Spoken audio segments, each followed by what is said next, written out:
d'ouvrir notre séance du conseil municipal du 6 février 2025.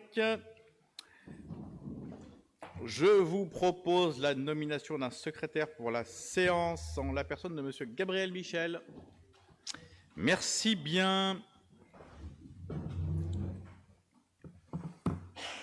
Je vous donne la liste des procurations que nous avons reçues. Karine Beaune qui me donne procuration, Martine Ragletti qui donne à Elisa Cheyer, Jackie de Liège à Clémence Brémond, Émilie Mottet à Augustin de Lavenne, Monsieur Gérardin à Monsieur Namur, Monsieur Abdelli à Madame Michel, Madame Amla à Monsieur Castillo et Monsieur Dubanché à Monsieur Lebas. Je dois vous faire approuver le procès-verbal de notre séance du 19 décembre 2024. Est-ce qu'il y a des remarques sur ce PV? Il n'y en a pas. Le PV est donc adopté. Je dois vous donner lecture de la liste des informations qui vous sont communiquées, notamment sur les délégations du maire. Et là, en l'occurrence, vous avez celle concernant la direction de la vie civile et les affaires citoyennes. Et je vous propose maintenant que l'on passe à nos projets de délibération. Et l'on va commencer par la rétrocession d'une concession funéraire, Monsieur Chauvière. Monsieur le maire, chers collègues, la présente délibération porte sur la rétrocession d'une concession funéraire accordée le 28 mai 2020 pour une durée de 30 ans au cimetière sud. Il est proposé, chers collègues, d'accepter la rétrocession de concession funéraire moyennant le remboursement de la somme de 285,68 €. Merci. Est-ce qu'il y a des questions? Pas de questions. Nous délibérons. Des oppositions, des abstentions. La délibération numéro 1 est donc adoptée. La numéro... Pourquoi il n'y a pas de numéro 2? Monsieur le maire, chers collègues, si. Comme chaque année depuis 2018, il vous est présenté le rapport annuel au recours administratif préalable obligatoire, qu'on appelle donc l'acronyme RAPO, portant sur les forfaits post-stationnement, FPS, dans le cadre du stationnement de surface. En 2024, 5 962 FPS ont été émis, dont 104 ont fait l'objet d'un RAPO. Toutefois, si environ 71,15% de RAPO furent acceptés, 26 RAPO furent soit rejetés, soit irrecevables pour différents motifs dont vous avez pu prendre connaissance dans nos 10 rapports. Chers collègues, il vous est demandé de prendre acte du rapport 2024 relatif au RAPO en matière de stationnement payant.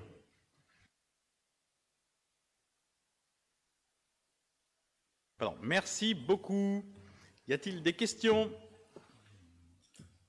Pas de questions sur le RAPO. Y a-t-il des oppositions? Des abstentions? La délibération numéro 2 est adoptée. La numéro 3, Monsieur Lebas va arriver dans quelques instants. Donc, je vais demander à Monsieur Delavenne de la rapporter. Monsieur le maire, cette délibération concerne la fiscalité directe locale et la fixation des taux communaux d'imposition pour l'année 2025. Comme vous pouvez le remarquer dans le cadre de la délibération, il a été décidé de ne pas augmenter ces taux communaux d'imposition. Donc je vous remercie de bien vouloir en valider le principe. Merci bien. Y a-t-il des questions? Monsieur Vattel. Ce n'est pas une question, c'est une explication de vote. Comme chaque année, je ne voterai pas ce blocage de nos recettes. Donc c'est une non-participation, c'est ça? Non, non, ce n'est pas ça. Voilà. Et je ne commenterai pas. Merci bien. Y a-t-il d'autres questions ou remarques? Il n'y en a pas. Y a-t-il des oppositions? Une. Y a-t-il des abstentions? Il n'y en a pas. Pardon, excusez-moi. Une abstention. Pardonnez-moi. La délibération numéro 3 est donc adoptée. La délibération numéro 4, qui sont les subventions aux associations pour l'année 25, Madame Brémond. Monsieur le maire, chers collègues, par cette délibération, il vous est proposé d'approuver les demandes de subventions déposées par les associations chalonnaises pour l'année 2025. Vous trouverez l'ensemble de ces demandes en annexe. Les associations, cette année, ont déposé 231 demandes. La ville va donc mobiliser, si vous approuvez cette délibération, plus d'1 600 000 € pour les subventions au monde associatif. Je vous remercie. Merci bien. Y a-t-il des questions? Allez, madame, on va commencer par Mme Guyot. Monsieur le maire, chers collègues, je souhaitais profiter de cette délibération sur l'attribution des subventions pour attirer l'attention sur une situation qui mérite, à mon sens, une réflexion. Il s'agit de l'association chalonnaise de protection des animaux. Bien que cette association bénéficie déjà d'une subvention et qu'elle n'a pas formulé de demande spécifique supplémentaire, je propose qu'il soit mis à l'étude une aide ponctuelle pour répondre à une difficulté liée aux intempéries de ces derniers mois. Les fortes pluies ont dégradé les allées du refuge, les rendant particulièrement impraticables. L'association souhaiterait les stabiliser en y ajoutant du gravier, mais elle n'a pas les moyens financiers pour le faire. Une telle amélioration aurait des bénéfices à plusieurs niveaux pour les animaux qui vivraient dans un environnement plus propre, pour les bénévoles qui travaillent chaque jour dans ces conditions difficiles, et également pour les visiteurs qui viennent adopter un animal mais se retrouvent à évoluer sur des allées glissantes, ce qui peut poser un problème de sécurité. Je vous demande donc, monsieur le maire, mes chers collègues, s'il serait possible d'envisager une réflexion sur cette problématique et d'évaluer les solutions envisageables pour accompagner l'ACPA sur ce point précis. Et puis, puisque je me permets cette remarque, je ne peux m'empêcher d'évoquer rapidement, sans vouloir sortir du cadre de cette délibération, le cas du chemin du Platier. Ces nombreux nids de poules le rendent impraticable et je sais bien que la question est complexe du fait des différentes entités propriétaires. Ce n'est certainement ni le moment ni l'endroit pour en parler, mais il serait bon qu'on puisse rouvrir ce dossier à l'avenir pour le bien de tous les usagers. Je vous remercie. Merci bien. Monsieur Castillo. Monsieur le maire, chers collègues, alors, tous les ans, effectivement, je prends la parole sur cette délibération. Alors, les autres années, je regrettais qu'effectivement, même à la sortie du Covid, de la période Covid, les subventions aux associations, alors c'est des subventions de fonctionnement et d'appel à projet, n'augmentent pas. Cette année, ils augmentent de 3,42%. Alors, je vais y revenir parce que c'est, de mon point de vue, un petit peu en trompe-l'œil. Mais je voulais aussi signaler un chiffre qui m'interpelle, même si je n'ai pas de réponse. Je ne sais pas si Madame Brémond en a ou si quelqu'un en a, sur le faible taux d'associations de notre territoire qui font une demande de subvention de fonctionnement. Ça représente un tout petit peu plus de 40% sur les environ 400 associations de notre territoire. Ça me paraît peu, il y a des raisons probablement à cela, mais c'est toujours un chiffre qui m'interpelle puisqu'on avait exactement le même chiffre l'année dernière sur à peu près le même budget. Je voudrais mettre en parallèle effectivement les subventions aux associations et notamment les subventions de fonctionnement et mettre en parallèle avec effectivement un certain nombre de difficultés que rencontrent les associations du territoire sur par exemple l'état de vétusté des locaux du complexe Gérard Philippe, aussi bien les locaux administratifs que les locaux sportifs. Je pense notamment aux locaux de boxe, sport de combat, etc. Sans parler du boulodrome. Je parle notamment d'un certain nombre de problématiques autour du terrain de foot synthétique du stade Lovo et d'autres difficultés d'associations qui ont du mal à avoir des créneaux par manque de structure. Autre sujet sur lequel... Alors, je parlais tout à l'heure de 3,42%. C'est, de mon point de vue, une augmentation en trompe-l'œil. Puisqu'on s'aperçoit, quand on regarde un petit peu et qu'on détaille un peu le dossier, 3,42, ça représente environ 53 000 euros. Et on trouve une convention financière entre la ville et le CNAC pour l'attribution d'une subvention d'appel à projet de 50 000 euros. Je voudrais attirer votre attention sur cette attribution qui, moi, me pose problème. Le titre, c'est convention... Alors, il y a la convention qui suit ensuite. Convention financière entre la ville et le CNAC pour une étude préalable à la création d'une entité juridique ayant pour but de renforcer l'identité circassienne. Quand on poursuit un peu la lecture, on s'aperçoit que le CNAC proposera une méthodologie de projet associant les partenaires que sont la ville, la région et l'État. Alors moi, la première question qui me vient, en quoi le CNAC est compétent pour savoir quelle entité juridique, pour rassembler et mutualiser les activités avec le PALC, que le CNAC participe à une réflexion et participe à l'élaboration d'une structure, mais c'est, de mon point de vue, pas à lui. En tout cas, il y a d'autres structures plus à même de pouvoir réfléchir sur les structures juridiques qu'il est bon de mettre en place pour renforcer l'identité circassienne, et surtout pour cette somme-là. Donc moi, ça me pose problème, et voilà. Et j'aimerais avoir quelques explications sur cet état de fait. Merci, Monsieur Vattel. Oui, simplement, je voulais, Monsieur le maire, chers collègues, dire que j'aime bien les dernières années qui précèdent les élections, parce que effectivement, les subventions d'associations augmentent, et il y a même mieux que ça. Les dernières années précèdent les élections, on organise même un repas tous les 6 ans pour les anciens.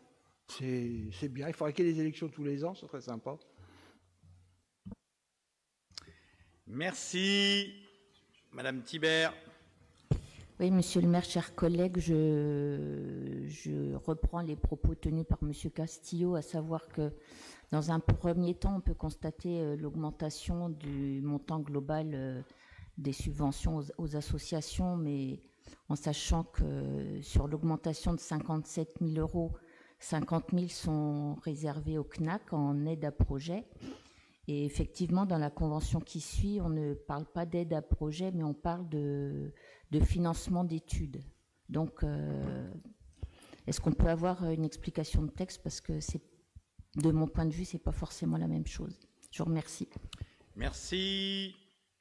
Monsieur Michel. Oui, merci Monsieur le maire, chers collègues. Tout d'abord, en premier lieu, je voudrais, comme l'ensemble d'entre nous, j'imagine, me féliciter de la densité et du dynamisme associatif de notre ville, qui participe de son attractivité. Je voudrais aussi expliciter une position de vote dans le volet santé. L'AFM agit notablement en faveur de la qualité de vie des malades et de la place des personnes handicapées dans notre société. Néanmoins, il y a certaines de ces options de recherche qui appellent, de mon point de vue, des réserves éthiques et déontologiques et qui ne sont pas levées en l'absence de fléchage des dons. Et c'est pourquoi je ne voterai pas en faveur de ce chapitre de subvention. Ok, merci pour cette explication de vote. Je vous propose qu'on donne la parole à un certain nombre d'élus pour un certain nombre de réponses. Peut-être commencer par les questions autour du CNAC. Si Madame Guillaume ne détruit pas son micro. Excusez-moi. Effectivement, nous allons accompagner à travers le CNAC, c'est le CNAC qui porte la préfiguration du projet cirque, dont on a déjà échangé de façon assez sommaire pour l'instant au sein de cette assemblée.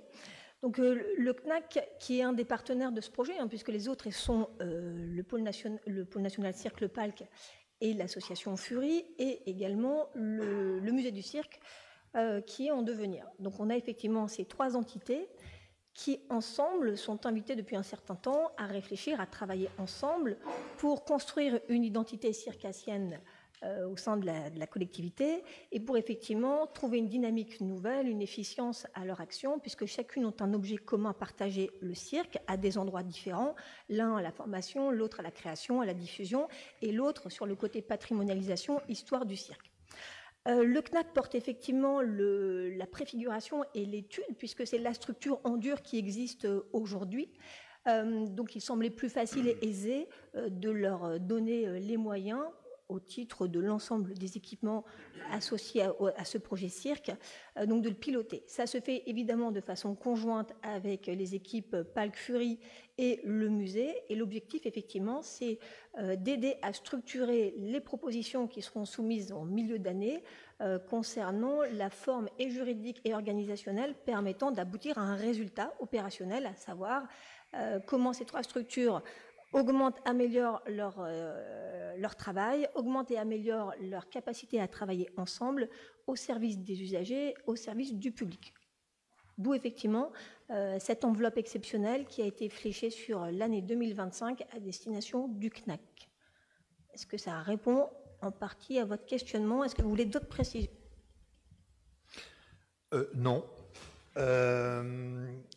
Toute la première partie, aucun problème. Enfin, je veux dire, on est tous, on tire tous, j'allais dire, la charrette dans le même sens. L'identité circassienne fait partie du territoire et il faut la valoriser. Il n'y a pas de sujet là-dessus. Je veux dire, celui qui aujourd'hui remettrait en cause cela, voilà. C'est sur la méthode. Enfin, on parle d'appel à projet. Je ne suis pas juriste, hein, mais le CNAC proposera une méthodologie de projet associant les partenaires que sont la ville, la région, l'État. Enfin, c'est pas une aide à projet. Est-ce qu'il n'y a pas des organismes plus compétents pour... Est-ce que ça ne doit pas faire l'objet, par exemple, d'un relevé de marché public, par exemple? Parce que en quoi le CNAC est compétent? Pourquoi on lui délègue cette affaire-là? Enfin, moi, ça me pose un problème. Effectivement, j'ai oublié d'introduire mon propos par le travail qui est fait avec les partenaires, puisque ce projet global cirque, hein, alors le terme est un petit peu réducteur au regard de cette ambition qui est globale, hein, comme je vous le disais. C'est l'ensemble des équipements, mais c'est aussi tout un territoire qui doit... Je suis pas... Oui, pardon, j'ai vu Dominique Vattel lever la main. Donc c'est un projet global à l'échelle du territoire. Il est construit, mûri avec l'ensemble des partenaires depuis un certain temps. Maintenant qu'on a le top effectivement a été topé ce projet à l'échelle de l'ensemble de nos partenaires, que sont la DRAC, la DGCA, la région et la collectivité, il nous a semblé intéressant, tous ces partenaires réunis, d'écrire une lettre de mission, et c'est le CNAC qui a été identifié pour porter cette mission de préfiguration. Voilà, donc c'est effectivement l'ensemble des partenaires qui se sont accordés pour positionner le CNAC dans cette préfiguration. Voilà, donc premier point, au regard des missions du CNAC, au regard des capacités de travail et d'ingénierie présentes au sein de cet équipement. Donc ça a été topé par l'ensemble des partenaires. Si ça peut déjà répondre à le pourquoi c'est le CNAC aujourd'hui qui est chef de file de ce projet, voilà, c'est donc le CNAC qui porte cette réflexion. Et effectivement, l'idée, c'est de demain nous proposer les scénarios les plus opportuns, les plus intelligents, les plus malins. Comme je vous le disais, c'est construit de façon très partenariale avec les autres équipements associés au projet. Monsieur Namur. Alors, j'entends hein, ce que vous nous expliquez. Pour autant, là, c'est juste une question de formalisme, quelque part. Quand il s'agit de répondre à un besoin de la collectivité, c'est une prestation de service. Quand la demande est à l'initiative de l'association, c'est une demande de subvention. Or, au regard de la convention passée, enfin la convention qui nous est proposée, on a plutôt l'impression que c'est une commande de la collectivité, mais pourquoi pas? Mais alors dans ces cas-là, il faut le sortir de subvention et c'est une prestation de service au CNAC et pourquoi pas? C'est pas gênant en soi, mais c'est le fait qu'on se retrouve avec quelque chose qui pourrait correspondre à une prestation de service dans le pêle-mêle de subventions que l'on verse à nos structures. Monsieur Vattel. Oui, c'est en marge de cette discussion, puisque ça m'y a fait penser. Est-ce qu'on a des nouvelles sur la formation potentielle du cirque à Bayen? Est-ce qu'on sait si ça avance, si c'est terminé, ça va reprendre? Est-ce qu'on a des nouvelles à cette heure-ci? Y a-t-il d'autres questions? Il n'y en a pas à ce stade, donc on va continuer les réponses. Qui devait répondre sur quoi? Madame Panavoine. Merci, monsieur le maire. Je reviendrai donc sur le terrain synthétique, le deuxième terrain synthétique de foot. Il ne faut pas croire tout ce qui est écrit dans notamment l'Union ou sur Facebook. Il y a bien un deuxième terrain synthétique qui est prévu. Il est prévu depuis longtemps dans notre PPI. Il a été un petit peu décalé dans le temps parce qu'on a eu d'autres projets à financer, mais il sera fait en 2026. Il y aura bien un deuxième terrain synthétique et on a déjà quasiment identifié le lieu et j'ai vu les clubs de foot, les deux principaux clubs de foot, et j'en ai discuté avec eux. Donc voilà, le deuxième terrain synthétique est bien prévu. Précision évidemment utile. C'était écrit dans l'Union, mais ce n'est pas des propos de l'Union. Une petite subtilité entre les deux, non négligeable, parce que l'Union s'est fait le porte-parole à un certain nombre de personnes disant des bêtises, ça arrive, mais ce n'est pas l'Union qui est en cause, évidemment, en la matière. Je pense que le tour d'horizon a été fait. Peut-être deux autres éléments concernant le... Oui, allez, Clémence, pardon. Oui, concernant la CPA, la question de Madame Guyot, on n'a pas reçu de demande spécifique pour les intempéries. On va toujours à hauteur de leur demande de subvention, mais on peut les recevoir si jamais ils nous font une demande. Je crois que c'est Monsieur Castillo qui a évoqué un faible taux par rapport au nombre d'associations. On a quand même 231 dossiers qui ont été déposés et évidemment, on a l'impression qu'il y a un nombre conséquent d'associations, ce qui est vrai. On a un tissu associatif très riche, mais on a aussi beaucoup d'associations qui sont en veille. Après, le service vie associative fait quand même beaucoup de relances pour les demandes de subventions, donc je crois que elles, parce que ce ne sont que des dames au service vie associatif, font quand même leur maximum, et d'ailleurs je les remercie. Et pour Monsieur Vattel, je ne comprends pas sa réflexion parce que l'enveloppe se maintient, il n'y a pas de baisse ni de hausse drastique, donc je ne comprends pas votre... Il y a une petite contradiction, me semble-t-il, entre les propos des uns et les propos des autres, puisque certains nous disent qu'il y a une augmentation factice et d'autres nous disent qu'il n'y en a pas assez. Donc il y a une petite contradiction entre les deux, mais ce ne sera pas la première. Monsieur Namur.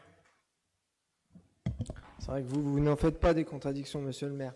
Non, je tenais à revenir très rapidement sur ce que nous avons organisé il y a quelque temps autour des associations pour vous faire un retour. Les associations, le tissu chalonnais, effectivement, est conséquent, est dense et participe activement à l'attractivité de notre territoire, ça a été dit. Et lorsque l'on a interrogé, en gros, il y a eu... si on cumule près de 70 associations qui sont venues à nos assises de la vie associative, que disaient-elles? La problématique, en fait, c'est pas une question de moyens financiers. Très clairement, c'est ce qu'elles nous disaient. Quand elles ont besoin, elles font des demandes, il y a des critères auxquels, bien souvent, la ville accepte d'aider. Le vrai sujet, c'était plutôt dans l'accompagnement et dans la manière dont elles étaient écoutées. C'est vraiment ce sujet-là qui revenait le plus souvent, d'où d'ailleurs l'idée qui était ressortie d'une mutualisation de moyens, la question de guichet unique peut-être d'accueil et d'accompagnement des structures associatives.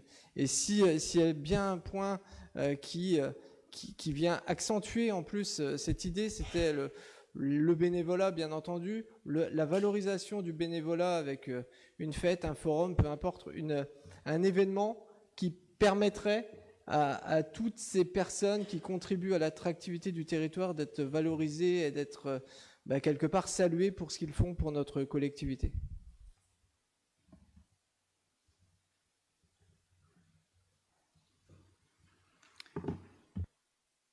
Oups là, j'arrive. Merci beaucoup de ces informations, Monsieur Vattel. Monsieur Namur. Y a-t-il d'autres éléments? Je pense qu'on a répondu à peu près à tous les sujets. À peu près. À peu près. Donc voilà.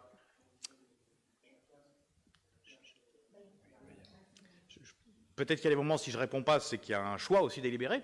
Et puis peut-être que tu devrais regarder tes textos, ce qui m'aura permis de te répondre par anticipation, que je ne te répondrai pas publiquement, mais que je le ferai à titre privé si tu le souhaites. Tu m'as maintenant obligé évidemment à mettre ce sujet sur la table, ce que je ne souhaitais pas, pour des raisons que chacun peut comprendre dans cette salle.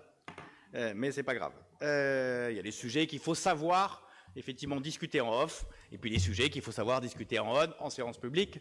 Et ça, c'est effectivement des subtilités qui peuvent échapper à certains.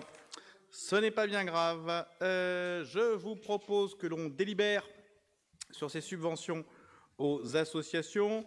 Je vous propose, comme il est d'usage à l'occasion de ce vote-là, de procéder à un vote par commission.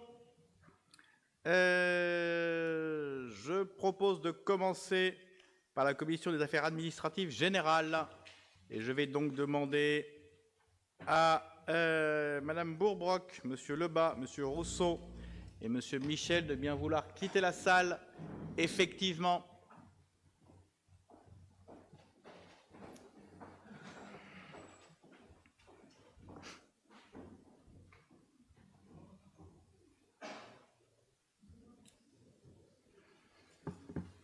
Y a-t-il des abstentions? Des oppositions, pardon? Des abstentions? Il n'y en a pas. Les subventions pour la Commission des affaires administratives générales sont donc adoptées et les 4 qui sont sortis peuvent donc revenir en salle. Avant qu'on ne les remplace dehors, messieurs Deliège, Castillo et Doucet.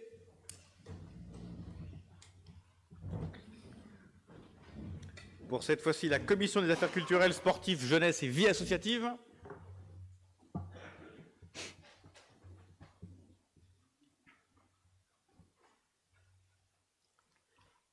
En leur absence, je vous propose donc de délibérer sur les subventions aux associations pour la Commission des affaires culturelles et sportives et la jeunesse. Y a-t-il des oppositions?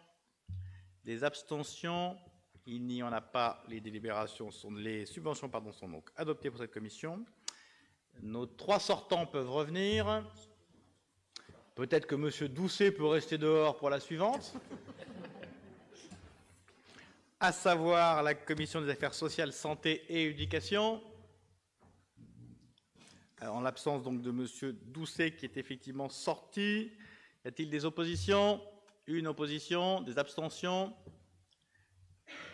Les subventions sont donc adoptées. Enfin, M. Doucet peut rentrer. Enfin, pour la Commission des affaires économiques, du développement durable et de l'aménagement urbain, personne n'est amené à sortir. Je vous propose donc de délibérer. Y a-t-il des oppositions? Des abstentions? Il n'y en a pas. La délibération est donc... les subventions de cette commission sont donc adoptées et l'ensemble des subventions sont donc adoptées. Je vous propose de passer à la délibération numéro 5. Madame Guillaume. Monsieur le maire, chers collègues, la convention de partenariat entre la ville et la région Grand Est permettant l'adhésion au dispositif Plateau est arrivée à échéance et la ville souhaite reconduire ce partenariat pour la période 2025-2027 et confirmer son engagement financier au Fonds régional cinéma et audiovisuel pour l'année 2025. Alors Plateau, pour rappel, c'est un dispositif qui permet à la collectivité d'accueillir plus facilement tout type de tournage pour du long, du court-métrage, de la web-série. Et effectivement, notre région, notre ville a accueilli très régulièrement, chaque année, différents tournages, différentes équipes. La dernière en date, nous avons pu en voir le résultat il n'y a pas très longtemps à la Comat. C'était le film, un docu-fiction, mais c'est même un autre nom. Je vais vous retrouver le nom précis. Ça s'appelle comment? Que je vous retrouve ce terme, mais ça va me revenir. Ça s'appelle un documentaire fiction, si, je ne me suis pas trompée, intitulé De Gaulle, le commencement. Et donc, nous avons pu voir cette projection à la Comète. Et ça a effectivement été tourné dans la région, terre d'histoire, et les équipes logistiques étaient installées à Châlons-en-Champagne. Voilà, donc il vous est demandé d'autoriser le maire à signer cette convention et le versement de la subvention qui est à hauteur de 10 000 €. Merci.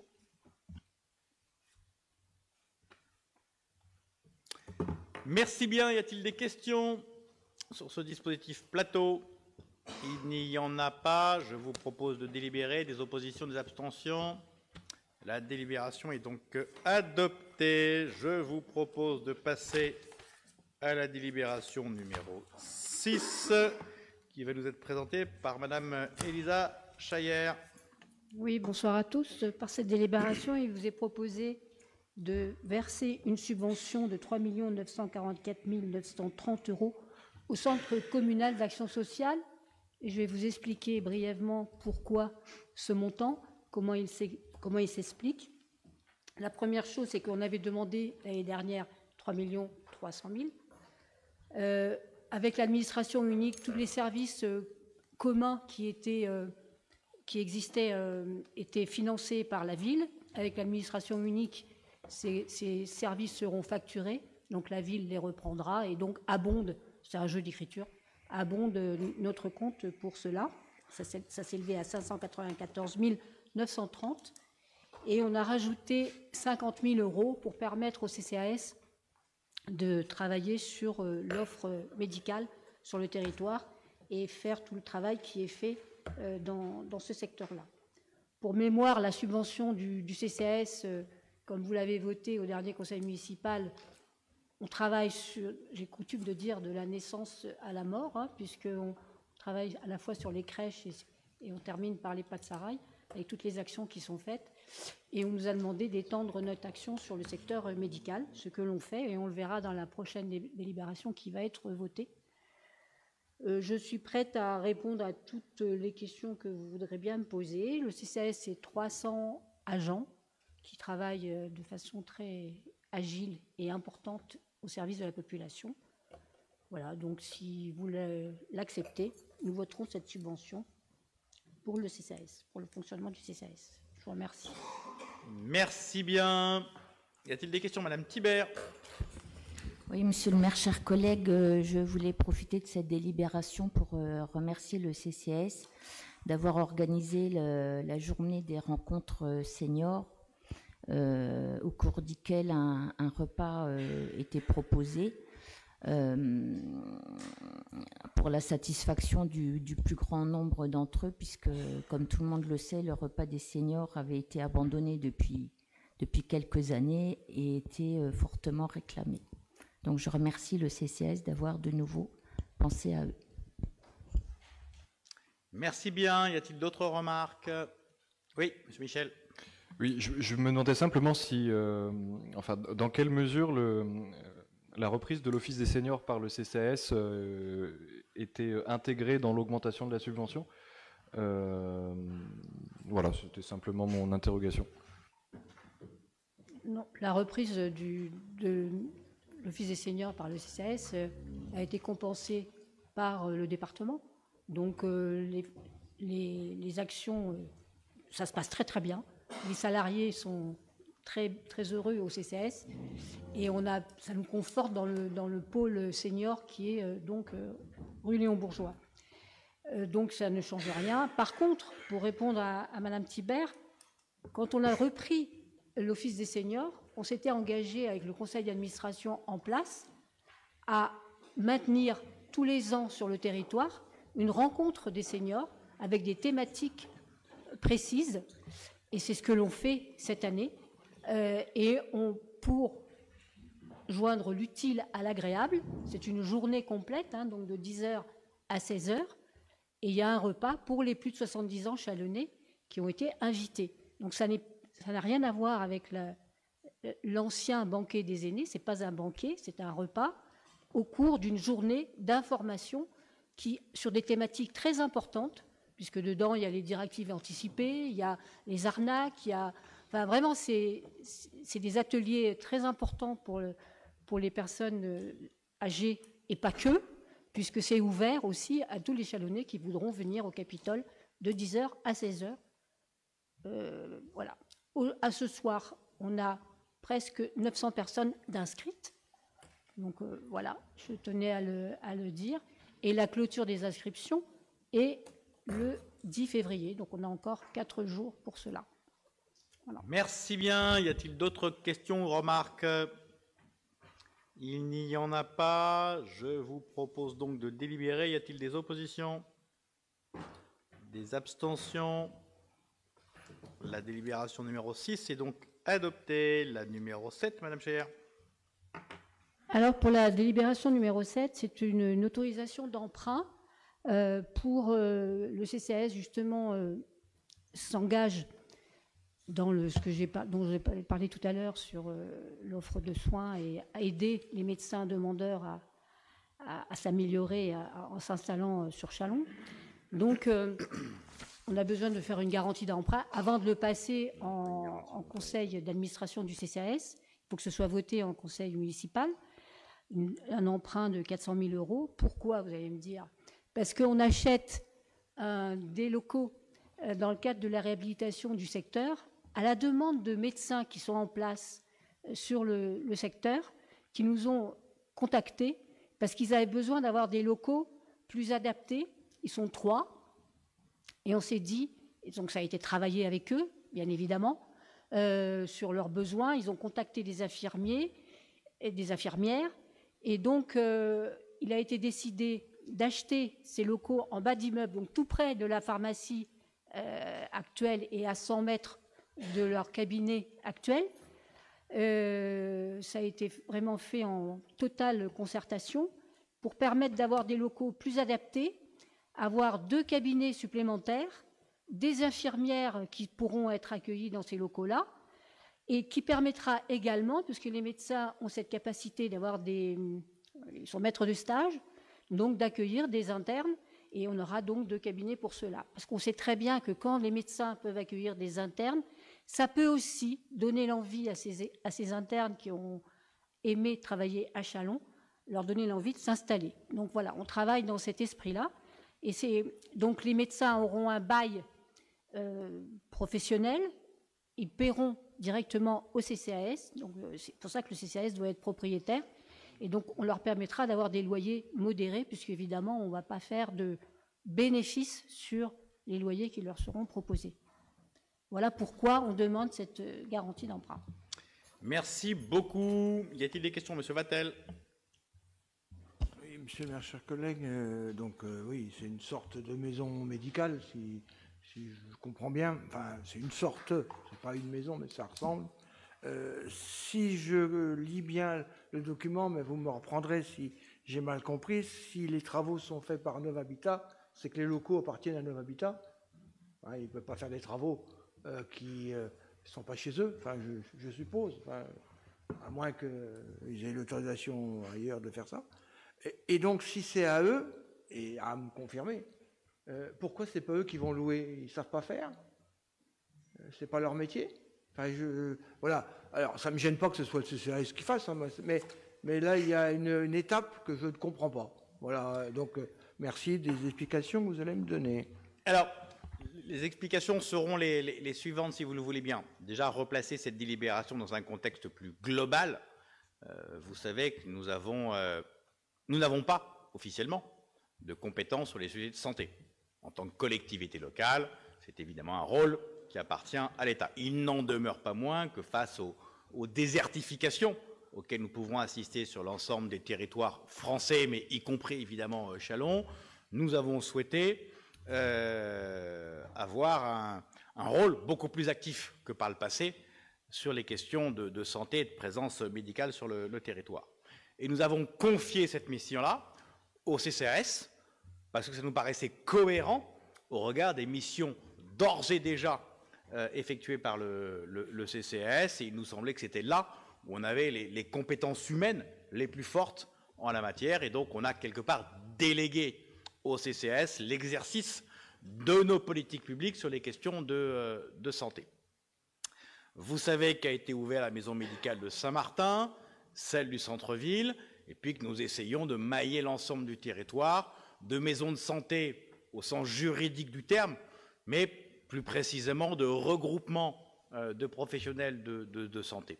Là, l'occasion nous est donnée de le faire sur le sud de Châlons, avenue des Alliés, avec un projet qui regroupera les 3 médecins déjà existants, mais avec la construction d'un outil qui délivre un certain nombre de places supplémentaires, et donc 2 cabinets pour des médecins supplémentaires et un cabinet pour des infirmiers, qui nous permettra de doubler la volumétrie du nombre de professionnels de santé sur le territoire.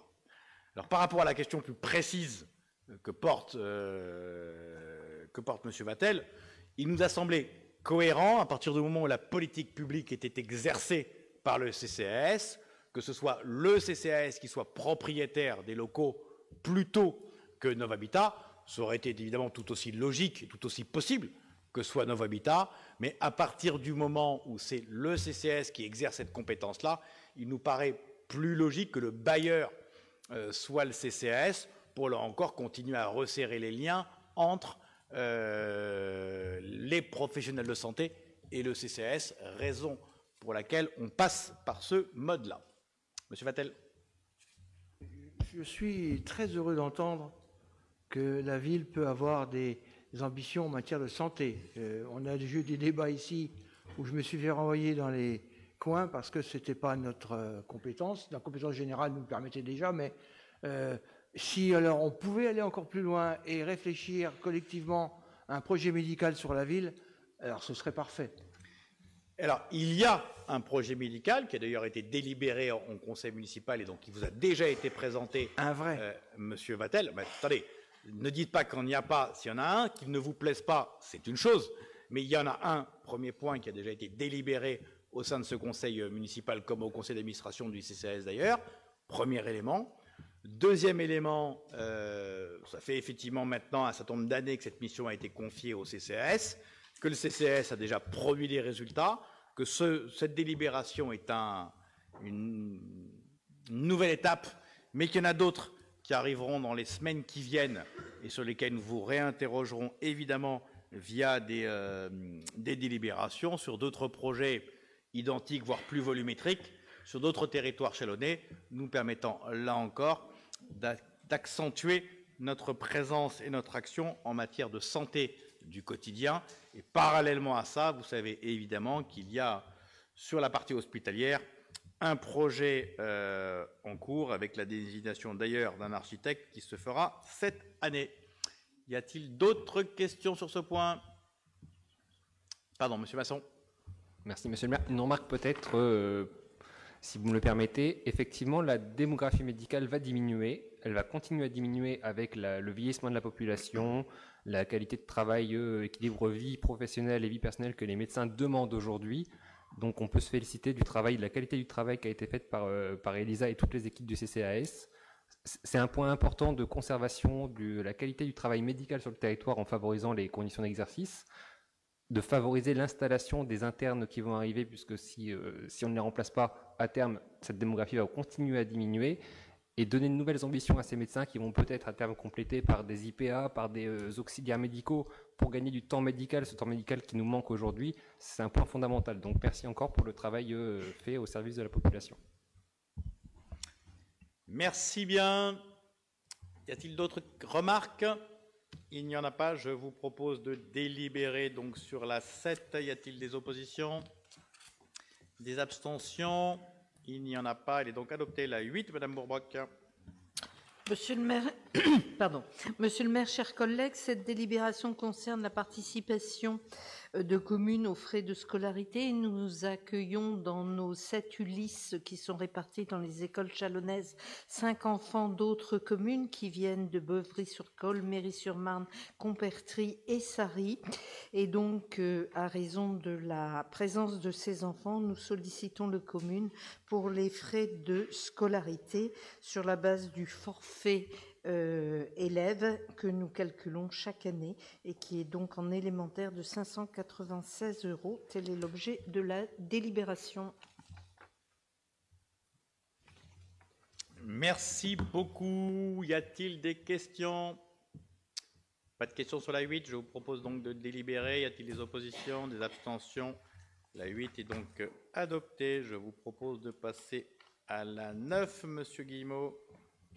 Monsieur le maire, chers collègues, nous avons pris l'habitude maintenant à chaque conseil de présenter une délibération sur la rénovation urbaine du quartier Schmitt, puisque vous savez que dans ce cadre, nous avons engagé une opération de redynamisation commerciale.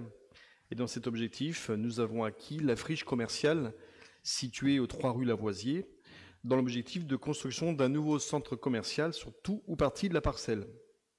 Le site est actuellement occupé par un bâtiment dont la démolition totale ou partielle réalisée par la collectivité est programmée au dernier semestre 2025. Des études de faisabilité sont actuellement menées et vont permettre au plus tard, début avril 2025, de définir les capacités du site à accueillir un projet. La ville de Châlons propose de lancer un appel à projet afin de donner l'opportunité à un ou plusieurs opérateurs de réaliser une proposition dans cet objectif d'intérêt général. La présente délibération a pour objet d'approuver le lancement de cet appel à projet intitulé « Offre immobilière à destination commerciale dans le cadre du volet commercial du projet de rénovation urbaine du quartier Schmitt » et de définir les conditions de son lancement. Afin d'encadrer l'appel à projet, donc un dossier de consultation et ses annexes est joint à cette délibération. Elles décrivent les emprises, définissent les modalités de candidature et les objectifs d'intérêt général à atteindre par le projet. Et pour donner quelques visibilités sur le calendrier, la procédure sera décomposée en 2 séquences. Une première séquence qui est un appel à candidature du 12 février 2025 au 12 mars 2025. Et à l'issue de cette première phase, un jury dont la composition est fixée dans la présente délibération déterminera les candidats retenus pour la seconde séquence. La seconde séquence consistera en une proposition de projet et d'acquisition dans un délai de 45 jours calendaires à partir de la livraison des études réalisées par la ville aux candidats retenus à l'issue de la première séquence. À l'issue de cette seconde séquence, le Conseil retiendra sur proposition de jury un candidat. En revanche, si un seul candidat se présentait à l'occasion de la première séquence, qui démarre le 12 février, la ville de Châlons se réserve évidemment la possibilité de négocier à l'amiable la vente du foncier correspondant et de proposer une délibération au conseil municipal sans engager la deuxième séquence. Donc je vous propose de bien vouloir accepter cet appel à projet et mais également de fixer la composition du jury qui va choisir les candidats. Merci bien. Y a-t-il des questions, Monsieur Namur? Vivement la fin d'année qu'on commence à avoir le début de quelque chose sur le quartier, parce que lorsqu'on échange avec les habitants, on a beau leur dire que le quartier va être rénové, on a beau leur dire que le centre commercial va être revu, on a beau leur dire que la voirie, que des espaces verts vont se faire, ils nous disent bah oui, mais quand? Là, enfin, on va avoir le premier coup de pioche qui marquera le début de la rénovation du quartier, et je pense qu'un certain nombre, en tout cas, attendent avec impatience, et c'est tant mieux, c'est tant mieux. Et le dernier point, parce qu'on n'a pas évoqué la composition du jury, je crois que c'est au bon vouloir de la collectivité. Et je dois dire que suite à un mail qu'on a reçu tout à l'heure, je voulais vous remercier de donner de la visibilité à l'opposition, justement, dans ce jury. Merci. Madame Thibert. Oui, monsieur le maire, je me permets une nouvelle fois de signaler une anomalie qui pourrait être lourde de conséquences. Sur l'avis des domaines, en première page, il me semble qu'il y a un 0 de trop sur la valeur du bien. Merci. Il y a combien ?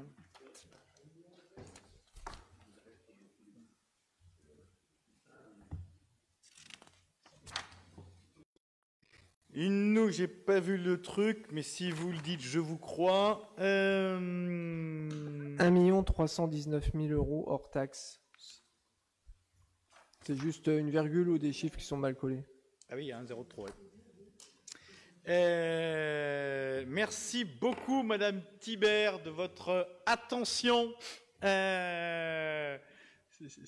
Si vous voulez le poste de secrétaire général, hein, allez-y, hein, la relecture, ça va y aller.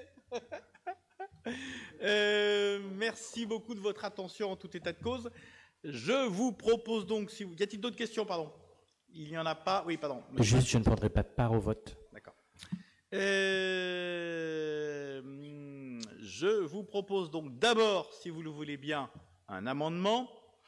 Cet amendement vise à retirer un 0 du chiffre de la libération.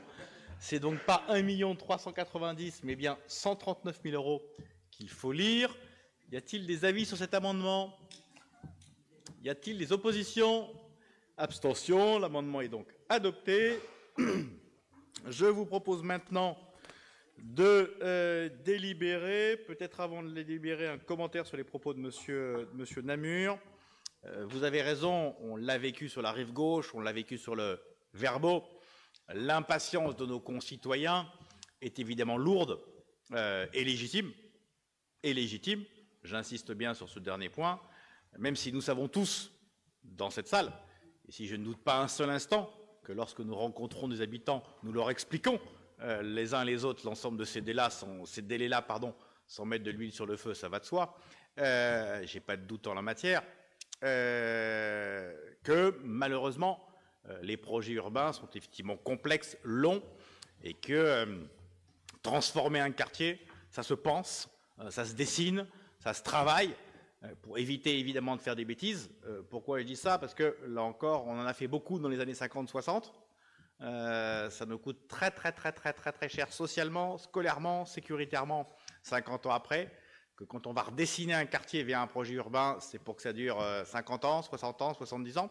Et donc évidemment, il faut assumer de prendre un peu de temps pour le faire, même s'il y a des urgences et même si évidemment on a un décalage grandissant entre ce que pensent nos concitoyens et la façon dont on doit mener ces projets-là.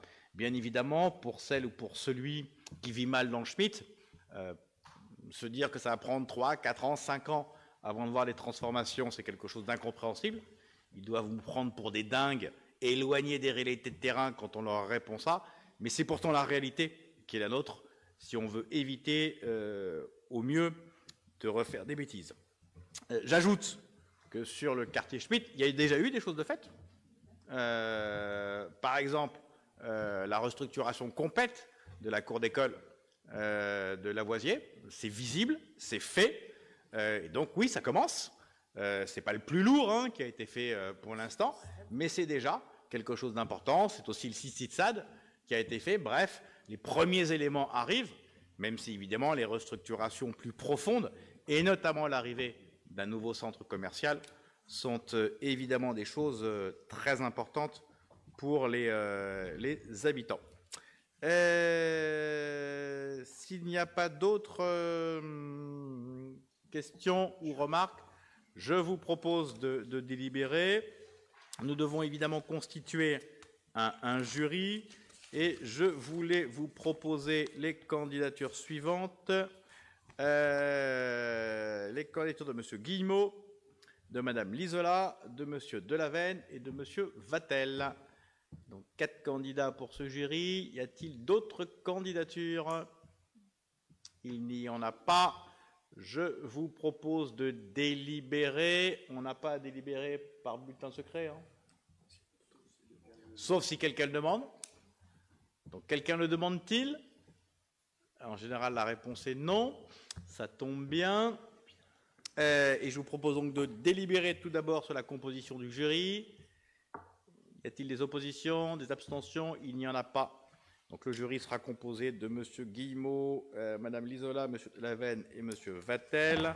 Enfin, sur la délibération dans son ensemble, avec la non-participation au vote de M. Matt, y a-t-il des abstentions, des oppositions? Il n'y en a pas. La délibération numéro 9 est donc adoptée. Et je vous propose de passer à la 10. M. Guillemot. Monsieur le maire, chers collègues, il s'agit d'une délibération concernant le 31 rue Croix des Teinturiers, donc avec une proposition d'indemnité exceptionnelle. Si je refais un petit peu l'historique des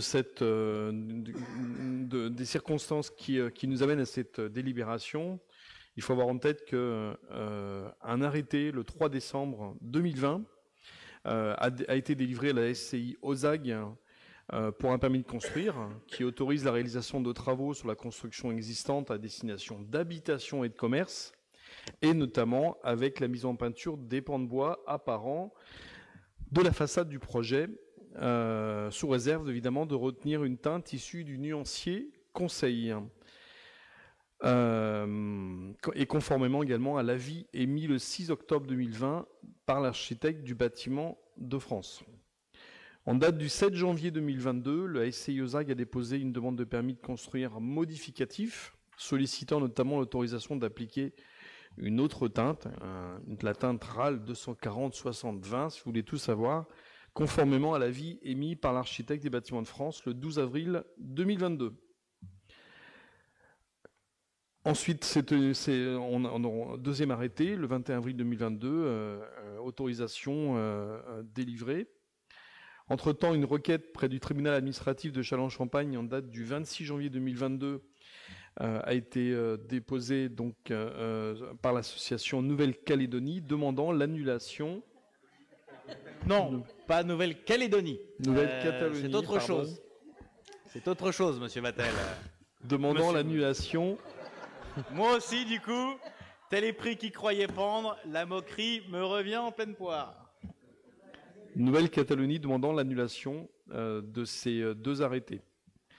Par décision du 30 mai 2024, le tribunal administratif a jugé que les arrêtés étaient non conformes au règlement du site patrimonial remarquable et de son nuancier conseil.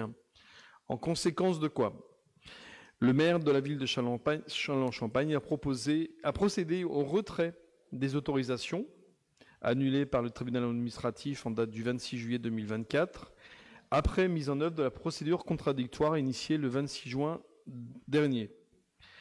Un nouveau permis de construire doit donc être déposé afin de se mettre en cohérence avec la décision du tribunal. Ce permis devra présenter notamment les modalités de reprise des pans de bois ainsi que le traitement. Les travaux ayant été entrepris suite à la délivrance des autorisations, il est proposé d'indemniser les propriétaires du préjudice financier causé à la SCI OSAG pour un coût estimé à ce jour à 3 980 € hors taxe. Je propose d'approuver les termes du protocole transactionnel et d'autoriser Monsieur le maire à signer ce protocole. Merci bien. Y a-t-il des questions, Monsieur Vattel? Oui, est-ce que ça ne serait pas l'occasion, puisque donc il y a des gens encore plus tatillons que les architectes du bâtiment de France, qui nous empêchent de le faire aujourd'hui, de revoir une partie de notre réglementation sur la question. Est-ce que ce n'est pas l'occasion de toiletter un petit peu de façon à ce qu'on soit en capacité de moderniser notre ville? Heureusement que l'association en question ne sévit pas en Alsace ou dans certains quartiers de Nantes, parce que ces splendeurs seraient interdites aussi. Donc je propose qu'on retravaille sur ces questions-là, puisque au travail il y a à faire. Je suis disponible pour y participer. Y a-t-il d'autres remarques, Madame Thibert? Oui, je voudrais juste profiter de cette délibération pour signaler apparemment un problème sur le site de Châlons-Aglo concernant les dépôts de déclaration de préalable aux travaux qui sont obligatoires depuis le 1er janvier pour les personnes morales. Elles doivent utiliser le site Internet. Il n'y a plus de dépôt papier, sauf qu'apparemment le site ne fonctionne pas. Et aujourd'hui, il n'y a pas de solution, donc problème à voir rapidement. Merci. Merci de votre attention, Madame Thibert, non seulement sur nos délibérations, mais en plus sur les contenus et usages de notre site Internet, puisque vous aviez identifié ce problème-là, ce qui ne semble pas être le cas de notre côté. Et donc ça fait 2 0 pour vous, le premier 0, et puis là sur le site Internet. Merci de ces remarques. Concernant les propos de Monsieur Vattel, je ne peux qu'y souscrire, évidemment. Ce qui a été fait, ça n'engage que moi, est évidemment beau, de mon point de vue. Il se trouve que ce n'était effectivement pas réglementaire, pas de débat par rapport à ça sur le fond, et qu'effectivement, il est dommage qu'on restreigne la capacité de faire. Et vous avez pleinement raison, il y a dans toute une série de territoires français des couleurs de bancs de bois qui correspondent aussi à des histoires, donc il ne faut pas faire non plus n'importe quoi, mais ouvrir un peu la capacité d'avoir des colorations différentes me paraît une très bonne chose. Et donc effectivement, je souscris à votre demande, et je demande donc à notre adjoint au maire concerné, M. Guillemot, de lancer ce chantier-là pour qu'on puisse faire évoluer les choses en question. Monsieur Guillemot. Oui, ce point a été abordé à la dernière réunion annuelle du règlement local le règlement local du RLP. On a abordé en présence de la Nouvelle-Calédonie, je ne me trompe pas, en présence de l'architecte des bâtiments de France, donc de voir comment on pouvait engager une modification du règlement afin de régler les petites erreurs de rédaction. Il faut savoir que c'est un règlement qui a maintenant 4 ans, puisqu'il a été adopté fin 2019. Donc il est temps, au bout de 3-4 ans, maintenant de revoir 2, 3 petites choses, dont celle-ci, à réviser, et ça a fait l'unanimité des personnes présentes lors de cette réunion qui s'est tenue le mois dernier. Donc, M. Guillemot nous indique qu'il a anticipé votre demande, M. Vattel, et que c'est déjà en cours. Et sur l'histoire du site internet, on est au courant, effectivement. Ah. Il y a un vrai souci d'inscription, en fait. C'est surtout sur l'inscription. Il y a une procédure. Moi, j'ai demandé au service, effectivement, de revoir le processus parce qu'il y a un truc à faire pour déposer qui n'est pas clair quand on est en train de déposer. Donc, le parcours utilisateur est pas facilité. Donc, j'ai déjà demandé au service qui connaît très bien le sujet et qui travaille avec la DSI de travailler sur cette procédure qui crée des problèmes et j'en suis déjà bien au courant. Merci de cette rectification, M. Guillemot. Délibération numéro 11, Madame Audin. Pardon, peut-être d'abord délibérer sur la 10 quand même, tant qu'à faire. Y a-t-il des oppositions? Des abstentions? La délibération numéro 10 est donc adoptée et je vous propose cette fois-ci de passer à la 11, Madame Audin. Monsieur le maire, chers collègues, cette délibération concerne la politique d'accessibilité de l'immeuble de la SAHLM Plurianovilia au 1 et 3 rue Pierre-Songy en vue d'implanter des ascenseurs. Merci. Après l'enquête publique de novembre 2024 pour le déclassement de ce domaine public de l'emprise d'environ 15 mètres carrés pour devenir terrain à bâtir, qui a fait l'objet d'aucune remarque, il est demandé à l'Assemblée de valider ce déclassement de cette emprise et de la céder à la SAHLM Plurianovilia au prix de 100 € et d'autoriser Monsieur le maire à signer les actes authentiques. Je vous remercie. Merci beaucoup, Monsieur Vattel. Oui, là c'est, je vais être un peu désagréable, c'est tout, c'est pas grave.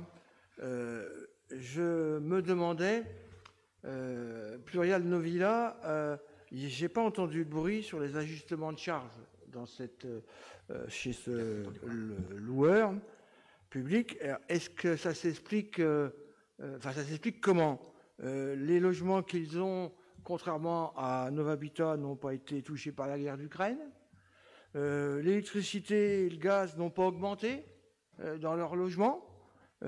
Ou y a-t-il une autre raison qui serait peut-être la compétence qui fait qu'on n'a pas de problème de surcharge excessive ou importante comme chez Novabitat?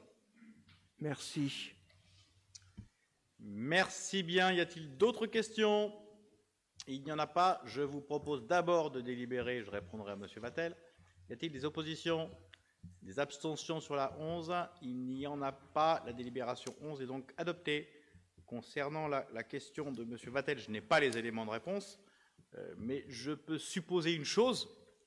Vous vous rappelez que le débat qui est posé actuellement avec Novabitat, c'est pas tant la question de l'augmentation des charges que de la régulation de l'augmentation en question. Vous vous rappelez les uns et les autres que techniquement, et vous le savez mieux que quiconque pour avoir exercé la profession, les bailleurs, tous les mois, appellent un volume forfaitaire de charges. Et que, X temps après, ils font une régulation, c'est-à-dire qu'ils font un comparatif, une régulation, pas une régulation, oui, une régulation, régularisation, pardon, je vais y arriver, des charges en question. C'est-à-dire qu'ils font un comparatif entre ce qui a été payé par le client, 15 € par exemple, et puis la réalité du coût des charges, et qu'ils appellent le différentiel. Chaque bailleur peut avoir des politiques différentes en la matière. Certains sont très conservateurs, d'autres le sont un peu moins.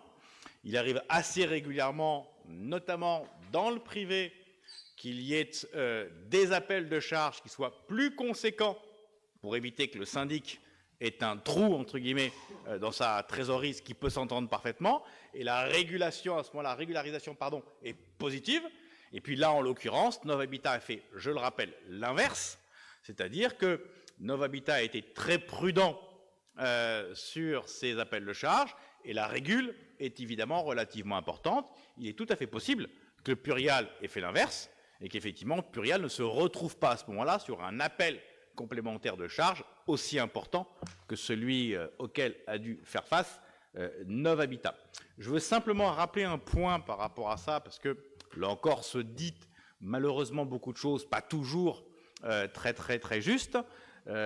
Nov Habitat a fait son boulot, tout son boulot, rien que son boulot, comme tous les ans. Pas plus, pas moins. Il se trouve effectivement que nous avons eu à subir, post-guerre en Ukraine, nous avons eu à subir les uns et les autres des augmentations massives de charges, d'électricité, de chauffage, liées à l'augmentation des coûts de ces matières premières.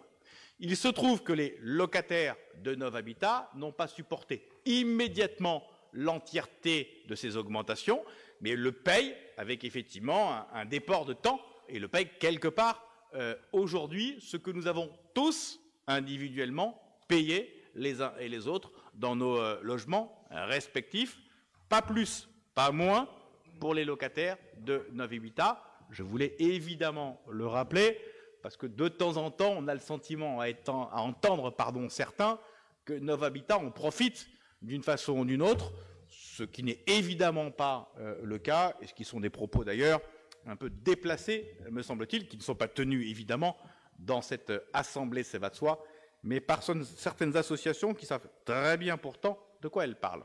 Monsieur Vattel ? Oui, je n'ai jamais entendu pour ma part le terme profiter. Jamais. Je ne l'ai jamais entendu, je ne l'ai pas lu. J'ai entendu un certain nombre de critiques qui ont été énoncées, qu'on a déjà évoquées ici. Je ne vais pas les reprendre, c'est pas, ça ne servirait à rien. J'insiste quand même, j'alerte quand même sur le fait que le prochain ajustement de charges pourrait arriver en juin et que certains n'auront pas encore fini leur étalement de charges, qu'il pourrait y en avoir un nouveau. Et donc, évidemment, on pourra justifier tout ce qu'on veut, sauf que techniquement, ça va mettre des personnes, des familles en difficulté, encore plus en difficulté. Et donc, il y a peut-être à prévoir, cette fois-ci mieux que la dernière fois, même si peut-être que ce n'était pas prévisible. Allez, bref, je ne développe pas, j'ai mon avis, mais il ne sert à rien ici. Mais là, je vous dis déjà qu'en juin, il pourrait y avoir une deuxième couche qui pourrait, alors là, abasourdir les familles les plus en difficulté. Donc, essayons, que nos élus qui sont à Nov Habitat essayent d'y regarder et d'anticiper. Juin, ça va venir vite. Hein. Merci bien de ces propos, et je ne doute pas que l'adjoint au maire en charge des finances, par ailleurs président de Nov Habitat, y travaille déjà. Et c'est effectivement ce que m'a d'ores et déjà indiqué le directeur général, Alain Marjollet, sur ce point-là. Deuxième anticipation ce soir, Monsieur Vattel. Y a-t-il d'autres remarques sur la 11? Il n'y en a pas d'autres. Nous avons délibéré, nous pouvons donc passer à la 12. Monsieur Rousseau. Oui, Monsieur le maire, mes chers collègues, donc cette délibération numéro 12 porte sur une régularisation foncière rue Raymond Aron. Il s'agit tout simplement d'une rétrocession à l'euro symbolique qui aurait dû être faite il y a déjà quelques années sur 2 parcelles de 157 et 42 mètres carrés à la CCI. Voilà.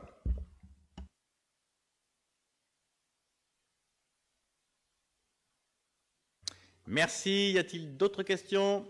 Des questions, pardon, pas d'autres? Des questions? Il n'y en a pas. Nous délibérons. Des oppositions, des abstentions. La délibération 12 est donc adoptée. La 13, Madame Audin. Monsieur le maire, chers collègues, dans le cadre de la gestion dynamique de son patrimoine bâti, il est proposé de mettre à la vente par soumission cachetée au mieux offrant une maison d'habitation jumelée avec jardin au 24 avenue du Général Patton, libre de toute occupation. Il est demandé à l'Assemblée d'autoriser cette mise en vente avec une mise à prix de 93 500 €, base de l'évaluation des domaines, et d'approuver le règlement de la vente jointe en annexe. Je vous remercie.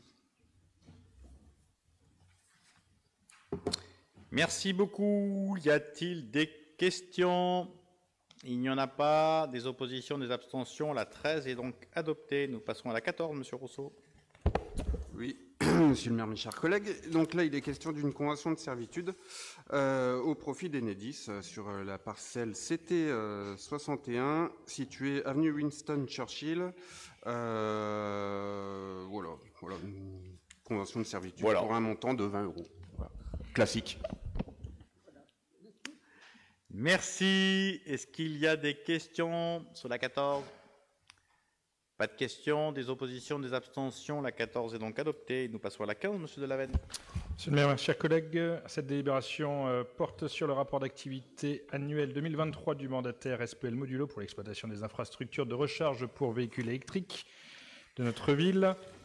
Dans les éléments clés du rapport 2023 dont vous avez pu prendre connaissance dans votre Cabox, je vais essayer juste de ressortir le bilan financier pour nos concitoyens qui nous suivent. Le chiffre d'affaires 2023, 2 055 000 contre 1 096 000 en 2022. Les résultats nets 2023, 104 194 000 € contre 63 306 € en 2022. La principale dépense, comme on peut s'y attendre, l'achat d'électricité, 998 959 €. Et la maintenance des bornes. Vous avez donc un compte-rendu de l'activité concernant aussi des points sur la gouvernance et l'administration et conventions et contrats. Il est donc proposé à notre Assemblée de pouvoir approuver ce rapport annuel 2023 qui arrive donc effectivement avec un peu de retard, mais qu'il était important de vous présenter ce soir. Je vous remercie. Merci beaucoup. Y a-t-il des questions? Il n'y en a pas. Nous délibérons. Opposition, abstention, il n'y en a pas. La 15 est donc adoptée. La 16, Monsieur Delavenne. Il y a une logique entre la délibération 15 et 16. On vient donc d'approuver et de valider l'activité 2023 de la SPL Modulo. La ville optimise son investissement dans les bornes de recharge électrique. Après avoir donc validé le bon fonctionnement du dispositif, elle s'assure désormais d'en tirer les bénéfices financiers à moyen terme, avec une gestion plus efficace et durable des infrastructures publiques, moins de coûts pour la collectivité, grâce à un retour financier sur les recettes de bornes. C'est donc l'avenant qui vous est proposé afin qu'il y ait une clause d'intéressement qui soit induite dans ce contrat pour que les coûts pour la ville en 2025 soient réduits. Je vous remercie. Merci. Y a-t-il des questions? Pas de questions. Nous délibérons. Opposition, abstention. La 16 est donc adoptée. La 17, Monsieur Matt. Oui, Monsieur le maire, mes chers collègues, tout d'abord, je voulais m'excuser de mon retard avec notre collègue Lise Magnier. Nous étions à l'inauguration de Digietal, plus connu pour les Chalonnais sous le nom de Cocoon Center. Donc cette entreprise qu'on a réussi à garder sur le territoire. Pour ceux qui ont de la mémoire, donc l'entreprise devait quitter Châlons. Et à force d'échanges et de persuasion, alors en l'absence de la presse, bien évidemment, puisque ce sont des négociations qui se font en direct avec la direction générale de l'entreprise, on a réussi à les convaincre de rester sur le territoire. Et donc ce soir, c'était un peu la concrétisation de ce travail plutôt de back-office en off, qui est un peu notre quotidien, souvent en matière de développement économique. Et on peut être satisfait, voire se réjouir de constater que les 37 emplois qui étaient sur le territoire sont restés sur le territoire. Et puis de constater avec grand plaisir, joie, que de 37, Digital est passé à 111 emplois. Donc un gain net de 74 emplois qui viennent directement donc du territoire chalonnais. Quand je dis chalonnais, c'est de la ville de Châlons et également de Châlons-Agglo, puisque Digital, en restant sur le territoire, a également investi 12 millions d'euros avec une grande majorité d'entreprises du territoire qui ont travaillé à l'agrandissement. Et donc ce soir, c'était une petite inauguration entre partenaires. Et donc le directeur général, Hugues Chanoine, a eu plaisir de rappeler qu'il avait été bien accueilli, bien accompagné donc par le territoire, par Châlons-Agglo, puisque les élus de la communauté d'agglomération ont accordé à cette entreprise une aide de 600 000 €. Certains s'interrogeaient à l'époque, savoir si c'était utile, pas utile. Je crois que ce soir, c'était plus qu'utile d'accorder cette aide, puisque l'entreprise a également d'autres projets de développement qu'on aura l'occasion donc d'aborder donc prochainement avec le directeur général. J'ai un petit problème technique. Merci Mathieu. Alors, au travers de cette délibération 17, donc nous envisageons de créer une liaison piétonne entre le chemin de halage de la Marne et les allées de forêt pour créer une liaison urbaine directement sur le site donc de la Marnaise, donc du Centre national des arts du cirque, et pour permettre d'avoir un cheminement donc continu qui longerait ensuite donc le canal. Il vous est donc proposé d'autoriser Monsieur le maire de signer une convention de mise en superposition d'affectation du domaine public fluvial entre la ville et les voies navigables de France. Merci. Y a-t-il des questions?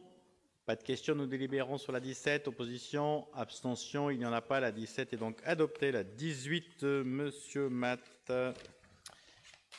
Alors, c'est la suite donc de la délibération numéro 17. Là, il vous est proposé donc la passation d'un contrat de maîtrise d'ouvrage donc pour la rénovation des voiries du Centre national du cirque. Donc cette voie piétonne nouvelle où le CNAC accorderait donc à la ville donc la conduite de ce contrat de maîtrise d'ouvrage pour la réalisation des travaux. Merci bien. Y a-t-il des questions? Madame Thibert. Oui, Monsieur le maire, chers collègues, notre groupe s'abstiendra sur cette délibération. Si on peut approuver la réfection d'une allée piétonne entre le Jard et le canal, on ne comprend pas bien les aménagements supplémentaires qui sont envisagés. Déjà par leur coût, parce que 570 000 €, c'est pas négligeable. Et puis, par rapport à la situation géographique du site, qui est déjà largement équipé d'espaces verts, de lieux ludiques et de jeux pour les enfants entre le Grand Jard et les allées de forêt, on pense que ces installations sont superflues et que ce budget de 570 000 € pourrait être utilisé, par exemple, à la réflexion d'installations sportives ou de locaux associatifs. Donc, on s'abstiendra sur cette délibération. Merci beaucoup, Madame Thibert. Nous avons bien compris, effectivement, les uns et les autres, le jeu que vous développez depuis quelques semaines sur ce dossier-là. Bien sûr, on est pour l'identi-cirque. Bien sûr que le projet cirque est génial. Mais enfin, on fait tout ce qu'on peut pour ne pas le soutenir.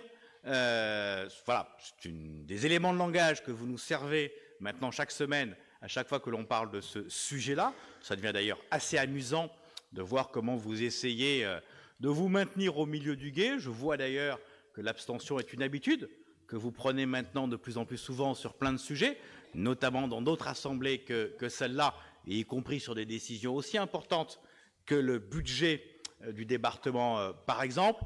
C'est votre habitude, tant mieux pour vous. Vraiment, il y a un moment dans la vie, il faut faire des choix. On est pour ou on est contre.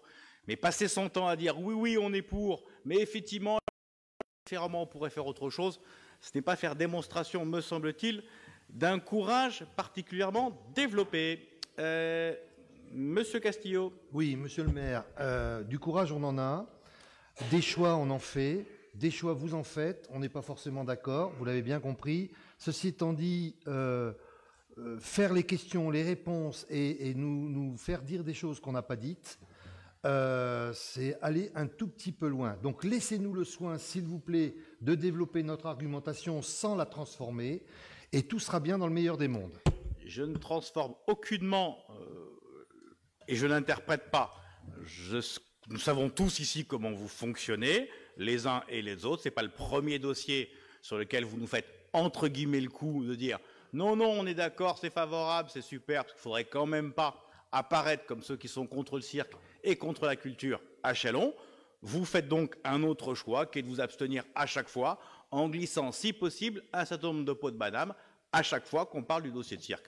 C'est votre choix, c'est la façon dont vous vous exprimez sur ce dossier-là depuis plusieurs mois. Je me contente effectivement de le constater et de l'exprimer à haute voix, puisque vous ne le faites pas en essayant de ménager la chèvre et le chou. Point. Je vous propose donc de délibérer sur la 18. Y a-t-il des oppositions? Des abstentions? Il y en a quelques-unes abstentions, je crois. Merci. Donc ça en fait 5 abstentions. La délibération est donc adoptée. Je vous propose de passer à la 19, Madame Niquez. Monsieur le maire, mes chers collègues, cette délibération est pour l'appel à projet Initiative commerçante pour les attributions. Donc, petit rappel du dispositif que nous avons voté le 19 décembre dernier pour l'année 2025. Donc, nous avons un budget annuel de 50 000 €. Nous finançons la manifestation à hauteur de 70% maximum du budget dans la limite de 5 000 €. Le financement diminue de moitié pour les animations qui ont été déjà accompagnées 2 fois, mais un maintien pour les animations dites structurantes et pour celles dont le montant de la subvention est inférieur ou égal à 1 000 €. Pour être éligible, il faut y avoir un commerçant leader qui s'associe avec plusieurs commerçants sous différents thèmes. La manifestation doit se dérouler au centre-ville ou dans les quartiers. Et en termes de calendrier, il y a une seule session en début d'année pour tous. Et si les dossiers ne sont pas complets, on peut avoir une autre session. Donc cette année, 14 dossiers ont été déposés pour un montant total de 52 920 € de subventions demandées. Les dossiers ont été examinés lors de la commission extra-municipale qui s'est déroulée le 16 janvier dernier. Il est proposé de retenir donc 12 dossiers, soit Sajaz à Chalon, qui est organisé par Axe Musique sur le mois d'avril avec un montant de subvention de 5 000 €. La fête de la bière organisée par le Calagan sur le mois de mai pour une subvention à hauteur de 5 000 €. Des animations d'été organisées par le Repère sur le mois de juin avec une subvention de 5 000 €. Des animations de Noël également par le Repère sur le mois de décembre, subvention 5 000 €. L'apéro génial organisé par le Chalon, ce serait une fois par mois, montant de la subvention demandée 3 500 €. Le Sacoton organisé par le Sacobri au mois de juin, montant de subvention 2 000 €. Saco Biker organisé par le Sacobri sur le mois de juillet, subvention de 2 500 €. Le Sacomode, organisé toujours par le Sacobri sur le mois de septembre, montant de la subvention 5 000 €. Saco Concert par le Sacobri pour les week-ends d'août, montant de la subvention 2 000 €. Les terrasses d'Issier d'ailleurs par le Sacobri sur le mois de juillet pour une subvention à hauteur de 5 000 €. Le Saco Pétanque organisé par le Sacobri sur le mois de juin, subvention de 5 000 €. Et la Paillote organisée par la Casa Repubblica, ce serait sur fin mai jusqu'à fin août et avec un montant de subvention à hauteur de 5 000 €. Donc, montant total de l'accompagnement à l'issue de cette session est de 50 000 €. Il ne vous est pas échappé, donc on avait 14 dossiers. 2 dossiers ont été non retenus, soit la remise en peinture des pavés décoratifs de la rue de l'Olican demandée par le salon de coiffure de M. Gantelet. Donc la collectivité prendra la dépense de 600 € à ses frais sur le budget principal. Et pour les apéros gourmands proposés par la société Chalon, la collectivité prendra à sa charge les frais de sécurité de la manifestation sur le budget principal. 2 manifestations organisées par le Sacobri voient leur subvention revue à la baisse de 2 500 à 2 000 €, le Sacoton et le Saco Concert. Ces manifestations se déroulent dans la même temporalité que la manifestation La Paillote, qui est organisée par la Casa Repubblica, mais dont le Sacobri est partenaire. Donc l'organisation de ces 12 manifestations mobilise une dépense globale pour les organisateurs de plus de 150 000 € pour 50 000 € de subvention. Donc je vous demande de valider ces attributions de subvention. Je vous remercie. Merci. Y a-t-il des questions, Monsieur Namur? Pour une facilité de lecture, ça pourrait être intéressant qu'on puisse avoir les différents partenaires à chaque action, parce que c'est vrai qu'à la lecture du tableau, on se dit, dis donc, le Sacobri organise beaucoup de choses et du coup collecte beaucoup de subventions. C'est vrai que ça serait bien qu'on puisse savoir qui est dans la boucle de manière peut-être un peu moins identifiée, un peu moins stigmatisée peut-être d'ailleurs le commerçant qui va récupérer la subvention. Deuxième point, et j'y reviens, je crois souvent. En tout cas, la question de cette subvention qui, pour moi, est une subvention d'impulsion et non une subvention de fonctionnement classique. Et c'est là où est toute la difficulté. On souhaite que le territoire soit attractif, que le centre-ville le soit d'autant plus. Pour autant, quelquefois, au regard justement du nombre de personnes qui se déplacent sur ces manifestations, des personnes qui consomment, des flux qui viennent sur ces espaces-là, on peut s'interroger de temps à autre. Alors, je ne parle pas forcément des subventions qui sont là, mais de temps à autre, à se demander si notre subvention était-elle bien nécessaire au regard des flux de personnes qui sont présentes. Madame Nicaise. Alors, pour répondre à votre première question, pour le sacoton, c'est avec des associations. Les saco-bikers, ça va être avec les cafés alentours. Saco-mode, on a quand même une trentaine de commerçants dans l'équipement de la personne qui fédèrent à ces événements.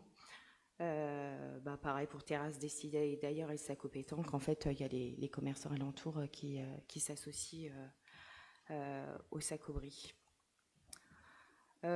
Pour répondre à votre deuxième question, je pense que c'est un soutien pour nos commerçants.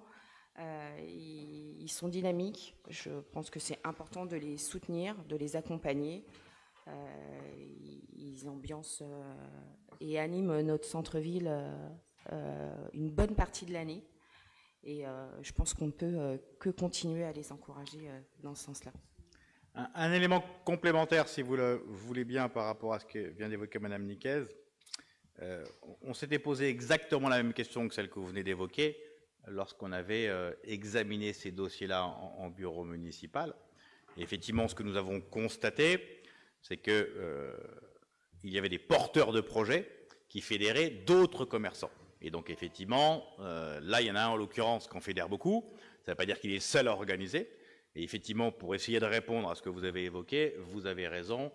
À l'occasion des prochaines délibérations, on mettra l'ensemble des partenaires pour qu'effectivement, on mesure bien qu'il y a un chef de file qui porte, entre guillemets, la demande de subvention, mais que c'est bien plusieurs commerçants qui sont concernés. Deuxième élément, par rapport à la seconde question que vous avez posée, en fait, là où il y a une difficulté dans ce genre d'organisation, c'est qu'il y a des infrastructures à mettre en place et effectivement derrière des commerçants qui en bénéficient. Prenons un exemple, la fête de la bière. Il y a un coût d'organisation qui n'est pas totalement réimputé à l'ensemble de ceux qui vont participer en tant que commerçants de la manifestation. Et donc évidemment, on n'a pas les mêmes poches entre la dépense d'un côté et la recette de l'autre. Nous, il nous paraît légitime, au regard des sommes qui sont proposées là, qui sont des sommes finalement relativement faibles, de poursuivre ce type de manifestation, parce que si on inventait un ratio qui n'existe pas, à savoir l'euro dépensé par la collectivité locale versus le nombre de personnes que génèrent ces opérations, on serait sur des coûts de ce type d'opérations qui sont totalement insignifiants au regard des flux qu'elles génèrent. Et donc effectivement, il y a cette difficulté. Est-ce qu'on est en effet d'aubaine ou est-ce qu'on est en effet d'impulsion? Pas toujours simple de trouver la différence entre les deux, mais il se trouve que là, on a vraiment le sentiment que, ce type d'appel à projet et l'aide qu'on apporte aux commerçants, même si elle n'est peut-être pas toujours indispensable, est aussi un élément de preuve de soutien de la collectivité locale sur la volonté que nous avons que les commerçants organisent eux-mêmes l'animation du centre-ville, plutôt que ce soit nous qui le prenions en charge. C'est ce qu'on avait toujours voulu, que la ville évidemment fasse des manifestations, mais que les commerçants embrayent ce que nous faisions, s'en emparent pour les monter elles-mêmes. Monsieur Vattel. Oui, une question de contexte plus général. Est-ce qu'on a une explication, une compréhension sur le pourquoi ces commerçants, ces animateurs, si l'on peut dire, ne sont pas à l'intérieur de l'UCIA? Est-ce qu'il y a une explication à ça que l'on connaît? C'est donc des choix personnels, j'imagine, hein, c'est eux qui font ça, mais comment c'est arrivé qu'il y ait ces deux animations l'une à côté de l'autre? Pourquoi, comment ça s'explique? même si c'est très bien ce qu'ils font. Mais est-ce qu'on le sait, est-ce qu'on ne le sait pas? Est-ce que c'est une question qui ne sert à rien? Mais pour la plupart des commerçants, ils sont déjà adhérents de l'UCIA. Il y a des événements supplémentaires, complémentaires aussi. Pourquoi? Enfin, oui, bon, c'est pas grave. Donc, si je comprends bien, c'est pas grave. En fait, un certain nombre des commerçants qui participent de ces animations sont membres de l'UCIA. D'autres, d'ailleurs, peut-être ne le sont pas, j'en ai aucune idée. Nous, ce qu'on a toujours souhaité, mais évidemment en lien avec l'UCIA, c'est que personne n'ait quelque part le monopole des organisations, pas plus la ville que l'UCIA. Et évidemment, plus on aura de commerçants qui, avec nous, avec l'UCIA, sans l'UCIA, organiseront des animations en centre-ville, mieux on se portera. Donc on n'y voit pas ni un effet de concurrence, ni un effet de désamour, ni un effet de quoi que ce soit, mais juste effectivement un effet de complémentarité. L'UCIA fait d'autres choses, et là les commerçants font des animations purement commerciales, en général avec une tonalité, même s'il y a quelques exceptions, dans ce qui est là, qui est très tourné vers, en gros, la bouffe et la boisson qui va avec, en toute modération, bien évidemment. Et donc, effectivement, il y a principalement les cafetiers de la place de la République, ou les restaurateurs, qui ont pris le leadership sur ce type de choses-là, et c'est très bien comme ça. Juste à rajouter quand même qu'ils sont consultés. La commission extra-municipale est faite pour ça. Les dossiers, ils les ont vus. Ils sont au courant de tout ce qui se passe. Le lien se fait vraiment très bien entre nous deux. Merci. Y a-t-il d'autres questions? Il n'y en a pas. Nous délibérons donc sur la 19. Des oppositions? Des abstentions? La 19 est donc adoptée. Et nous passons à la 20. Madame Lisola. Monsieur le maire et chers collègues, la délibération numéro 20 concerne la mise en œuvre d'une nouvelle plateforme de vente de chèques cadeaux. Comme nous nous y sommes engagés et comme nous l'avons exposé lors du dernier conseil municipal, la collectivité, en concertation avec la communauté commerçante, a engagé une évaluation des services offerts par la plateforme HTA. À l'issue de cette concertation, nos partenaires commerçants ont souhaité, faute de chiffre d'affaires réalisé sur certains services, ne conserver que le service de chèque cadeau qui existait sur HTA. Nous avons donc retenu un nouveau prestataire qui va permettre le développement d'une part des chèques cadeaux, d'autre part de la carte cadeau. Ces services seront ouverts aux mêmes conditions que l'existant, et cela est bien expliqué dans la délibération, avec une adhésion gratuite et des frais de gestion. Et cette plateforme sera disponible sur le site de la ville à partir de fin février. Aussi bien afin d'encadrer cette offre de services avec un nouveau prestataire, eh bien, il convient de matérialiser les conditions par voie de convention, et il vous est proposé d'approuver cette délibération de principe. Je vous remercie. Merci. Y a-t-il des questions? Il n'y en a pas sur la 20. Des oppositions, des abstentions. La délibération est donc adoptée. La 21. Madame Lisola également. Monsieur le maire, chers collègues, cette délibération, j'oserais dire, vient compléter la précédente, mais avec un format différent, car elle concerne cette fois la convention d'adhésion individuelle entre les commerçants, j'oserais dire le commerçant et la nouvelle plateforme de vente des chèques cadeaux. Cette plateforme, comme je viens de vous le dire, remplace la plateforme HTA, et cette délibération, eh bien, nous demande d'autoriser Monsieur le maire à signer les conventions de financement des opérations marketing. Je vous remercie. Merci. Y a-t-il des questions sur la 20? Pas de questions. 21, pardon, sur la 21. Pas de questions. S'il n'y a pas de questions, je vous propose de délibérer. Des oppositions, des abstentions. La 21 est donc adoptée. Nous passons à la 22 et dernière, Madame Lisola. Merci, Monsieur le maire et chers collègues. Alors, cette convention, eh bien, nous en sommes assez familiers. Pardon, cette délibération, nous en sommes assez familiers. Pourquoi? parce qu'elle concerne la démarche d'indemnisation des commerçants qui ont subi un préjudice en lien direct avec la réalisation des travaux de requalification de l'îlot Notre-Dame. Il est précisé dans la délibération qu'à ce jour, nous avons traité 12 dossiers pour un montant global, y compris le dossier qui vous est présenté aujourd'hui, de 378 000 €. Aujourd'hui, il s'agit du dossier déposé par la SARL Fleurs et Dilis pour un montant de 6 700 € qu'il vous est proposé d'approuver afin d'autoriser Monsieur le maire à signer le protocole d'accord pour le versement de la dite somme. Et je vous remercie.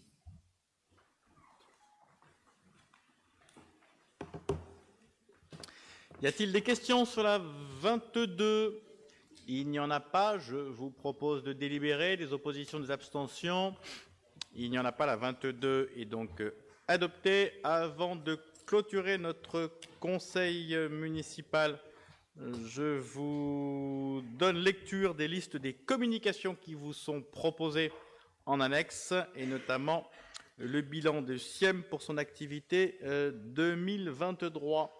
Enfin, je voudrais évidemment vous remercier d'avoir participé à cette séance et remercier la centaine de personnes qui nous a suivis sur les réseaux. Bonne soirée à eux, bonne soirée à vous toutes et à vous tous.